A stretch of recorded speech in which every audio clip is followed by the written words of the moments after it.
Well, if you want to go ahead and turn to James chapter 1, verse 19, we'll be getting there in just a minute. Apologize I didn't get a outline going this week. Been a bit of a crazy week. To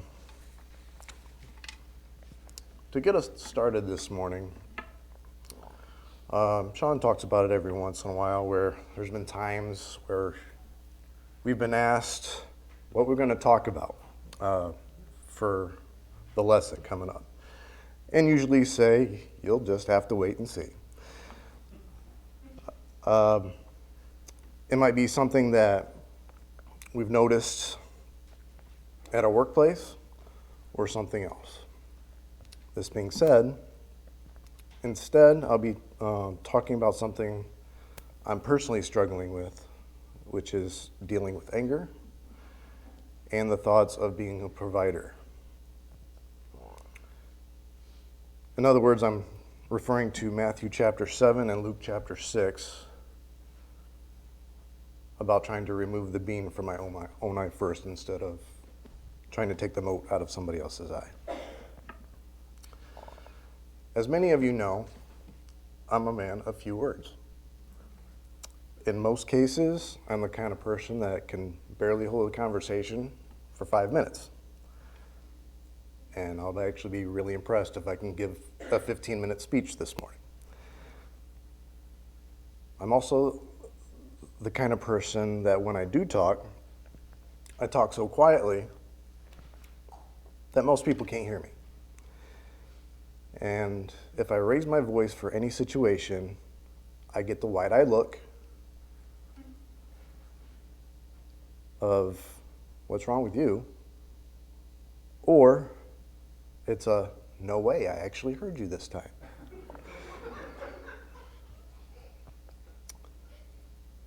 I readily admit that even though it shouldn't, some of the simplest things can get to me, and then it dwells with me for the rest of the day. Most of the time, I can usually brush it off, and it comes down to the seriously or really moments, or it doesn't really surprise me anymore. And a way I try to work through this is I think about songs in our songbook or different Bible verses in order to just get through what just happened. Now, going to James chapter 1, verse 9, this is what I specifically thought about. Verses 19 and 20. Wherefore, my beloved brethren, let every man be swift to hear, slow to speak, slow to wrath. For the wrath of man worketh not the righteousness of God. If it rings a bell, just kind of on a silly note here, there is a song by Bobby McFerrin called Don't Worry, Be Happy. My wife and kids know this song very well, since I have it both as a ringtone and my alarms for work every morning.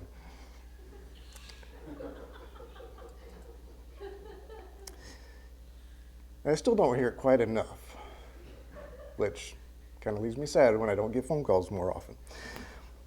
Anyway, when you listen to this song, you can't help get over what might be troubling you. Even the artist accent can make you smile. In this song, he brings so many possible scenarios, and after each scenario, he brushes it off and says, it'll soon pass, whatever it is. At one time or another, we all have times of anger, and there can be many reasons why, but we need to do what the Bible says to get past these angers and to do it very quickly. As adults, even though we do get angry, we need to make sure we show our kids that the anger does not get the best of us. Also, we need to talk about things that are bothering us instead of keeping it bottled up. Or whoever the person you're talking to about what's going on, it could really not work out very well. So the Bible says that anger in your lives and to hold on to that anger is a sin. Turn to Colossians chapter 3, verse 8. Colossians chapter 3, verse 8.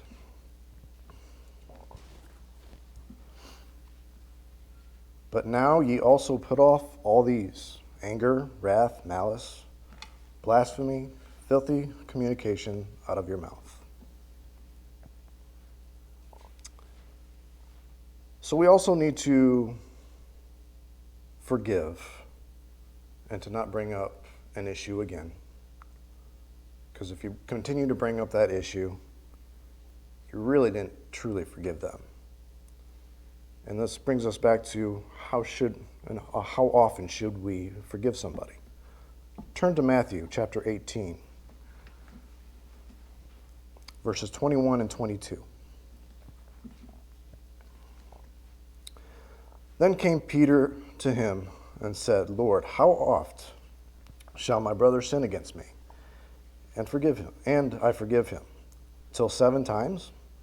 Jesus saith unto him, I say not unto thee unto 7 times, but unto 70 times 7. Meaning, every time you forgive them, no matter what that issue is. You don't put a stop to it after so many times. Now, going back to the filthy communication out of your mouth, going back to Colossians chapter 3, verse 8. This doesn't only include bad language that we see out in the world.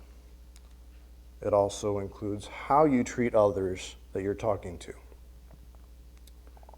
meaning in a condescending way.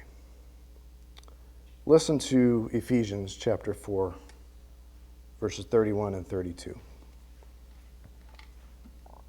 Ephesians chapter 4, 31 and 32. Let all bitterness and wrath and anger and clamor and evil speaking be put away from you with all malice. And be ye kind to one another, tender-hearted, forgiving one another, even as God, for Christ's sake, hath forgiven you. And this virtually says the same thing in Colossians chapter 3, verse 13. Excuse me. In other words, if you don't have something nice to say, don't say it. And better yet, don't even think it. We all know that the devil is looking for ways to corrupt you, and if we continue to be angry, he will succeed. So according to Ephesians chapter 4, verses 26 and 27, be ye angry and sin not. Let not the sun go down upon your wrath, neither give place to the devil. What's it saying? Talk to that person you are having difficulties with before you call it a day, to clear up any issues and to move on. You have all heard this statement, sticks and stones can break your bones, but words can never hurt me. That statement is totally false, because they can certainly hurt you, depending on the words they say, and especially if it's a subject that you're sensitive about. In fact, I think the words can hurt even more. Emotional and mental strain can physically drain you. The Bible also says not to be around others that are angry, as this is most likely will put you in a difficult situation. Turn to Proverbs chapter 22, verses 24 and 25. Proverbs 22, verses 24 to 25. Make no friendship with an angry man, and with a furious man thou shalt not go, lest thou learn his ways and get a snare to thy soul. We may have heard at one time or another out in the world, well, what about Jesus when he tore apart the temple? Go ahead and turn back over to Matthew chapter 21, verses 12 and 13, and we'll kind of look at that account. Matthew 21, verses 12 and 13. And when Jesus went into the temple of God and cast out all them that sold and bought in the temple, and overthrew the tables of the money changers and the seats of them that sold doves, and said unto them, It is written, My house shall be called the house of prayer, but ye have made it a den of thieves. This account is also found in Mark chapter 11, verses 15 through 17, and Luke chapter 19, verses 45 and 46. Well, we've discussed this here at the congregation many times. Jesus had total control of himself when he did this. We as simple men have an easily a good possibility of having any anger control us instead. In my case, I might have to step away a bit, gather my thoughts, and come back. But I have a hard time, just in general, because I dwell on things, coming back to the conversation in general. So it's pretty much my problem is the speak before you think idea.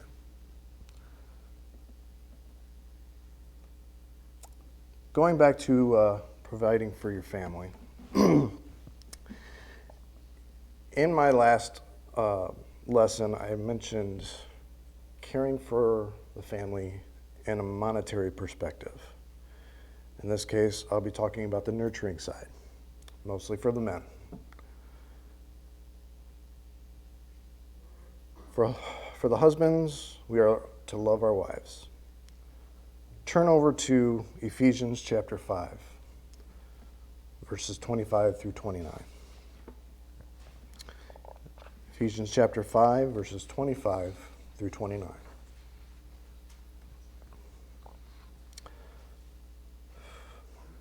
Husbands, love your wives, even as Christ also loved the church, and gave himself for it, that he might sanctify and cleanse it with the washing of water by the word, that he might present it to himself a glorious church, not having spot or wrinkle or any such thing, but that it should be holy and without blemish. So ought men to love their wives as their own bodies. He that loveth his wife loveth himself. For no man ever yet hated his own flesh, but nourisheth and cherisheth it, even as the Lord the church. Also listen to Colossians chapter 3, verses 19 through 21. Colossians chapter 3, verses 19 through 21. Husbands, love your wives, and be not bitter against them. Children, obey your parents in all things, for this is well-pleasing unto the Lord. And fathers, provoke not your children to anger, lest they be discouraged. So as you can see from Colossians, providing for your family and controlling your anger can go hand in hand. With the exception of living for God and biblical principles, providing for my family always has been of the utmost importance to me. I'm sorry if I get a little bit emotional here. Both in a nurturing way and monetarily. Sadly, I didn't really grow up in a great household. There was some things that I witnessed when I was growing up I knew were wrong.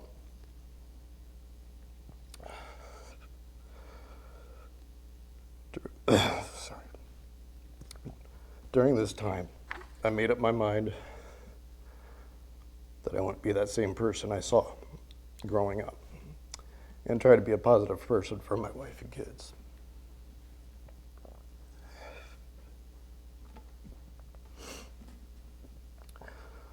The one thing I did learn growing up was the value of $1. Although my perspective of that dollar totally changed when my wife and I got married. It wasn't about me anymore.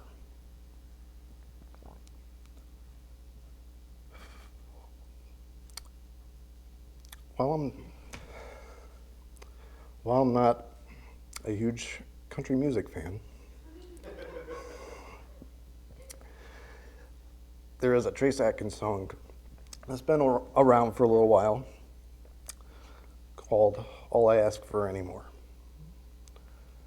Throughout the song, it talks about the things that he wanted growing up. Then later, it talks about wanting nothing more than his wife and kids are well cared for.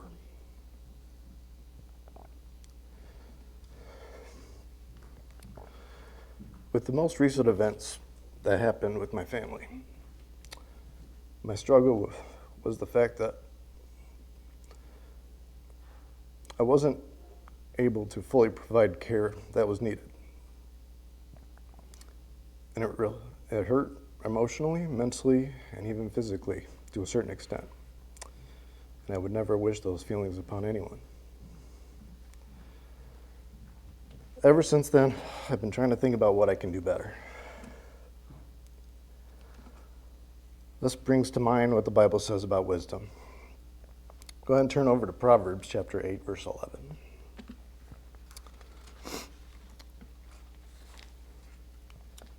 Proverbs 8, verse 11.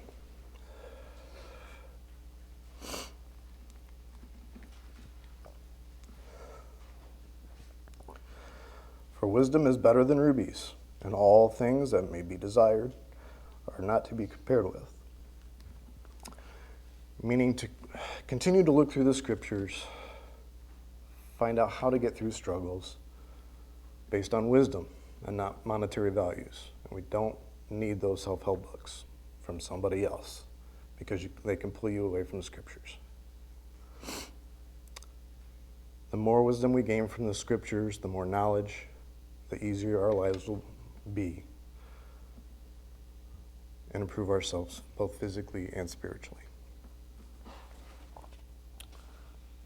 At this time, I'll go ahead and open up the invitation.